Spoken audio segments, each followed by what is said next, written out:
আল্লাহওয়ালারা কোরআন সুন্নাহ দিয়ে যদি রাষ্ট্র চালায়, কোরআন সুন্নাহ দিয়ে যদি সমাজ গঠিত হয়ে যায়, আল্লাহর কসম করে বলি মাদক থাকবে না, সমাজটাই একেবারে পরিশুদ্ধ হয়ে যাবে। জোরে বলেন সুবহানাল্লাহ।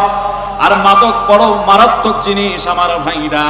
এই মদ বলেন, ইয়াবা বলেন, গাঁজা বলেন, ফেনসিডিল বলেন, আর আমার ভাইরা হিরোইন বলেন, আজকে লক্ষ্য করে দেখুন এই মদ, গাঁজা, ভাং, ফেনসিডিল, হিরোইনদের সমাজে প্রচলন হওয়ার কারণে, সমাজে ব্যাপকতা পাওয়ার কারণে আজকে সমাজ নষ্ট হয়ে গেল।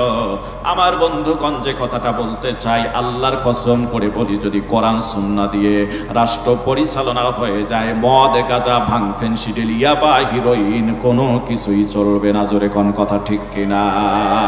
আফগানিস্তানের ভিতরে এর আগে আফিম চাষ হয়েছে। আফিমটা একটা নেশা জাতীয় বস্তুর ভিতরে ব্যবহার করা হয়, কিন্তু আমার ভাইরা এই যুদ্ধ বিগ্রহ রাষ্ট্রের ভিতরে আফগান মুজাহিদরা যখন খেলাফত কায়েম করে ফেললেন, ইসলামী স্টেট কায়েম করে ফেললেন, তখন সাথে সাথে আফিম চাষ করা বন্ধ করে দিলেন। চাষ করতে পারবে না, যারা চাষ করেছে সব গাছগুলি কেটে দেওয়া হলো। আমার ভাইরা আফিমের পরিবর্তে সেখানে তুলা আবাদ, ডালিমের আবাদ তৈরি করা হলো। এই পরিমাণ আনার সেখানে উৎপন্ন হচ্ছে, যা আনার দিয়ে, ডালিম দিয়ে তারা জুস তৈরি করতেছে।